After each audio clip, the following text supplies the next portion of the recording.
నమస్తే అన్న అందరికీ నమస్కారం.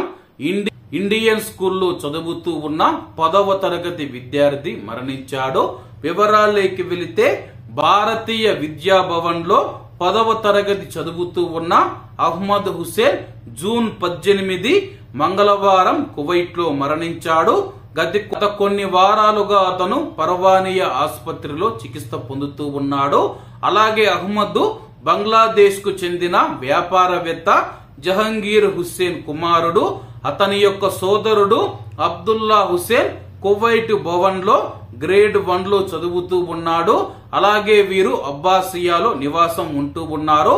అలాగే అహ్మద్ గురించి వాళ్ళ యొక్క స్నేహితులు, వాళ్ళ యొక్క బంధువులు మాట్లాడుతూ అహ్మద్ వినయం కల వ్యక్తి అని చెప్పేసి, దయగల స్వభావం, అవసరంలో ఉన్న ఎవరికైనా సరే సహాయం చేయాలని తను తహతహలాడుతాడని చెప్పేసి, అతడు ఇలా చనిపోవడం చాలా బాధగా ఉందని చెప్పి ఉపాధ్యాయులు మరియు అతని యొక్క స్నేహితులు కూడా కన్నీరు పెట్టుకున్నారు.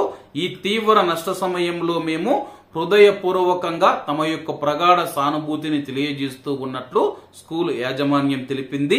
అహ్మద్ కుటుంబానికి మరియు ప్రియమైన వారికి సానుభూతి తెలియజేస్తూ ఉన్నామని చెప్పి కువైట్ భవనం యొక్క యాజమాన్యం కూడా పేర్కొంది.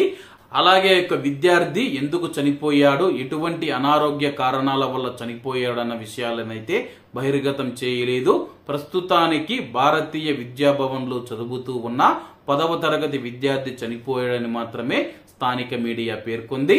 కాబట్టి అందరూ బాగుండాలి, ఎందులో మనం ఉండాలి. అందరికీ నమస్తే అన్న, జై హింద్.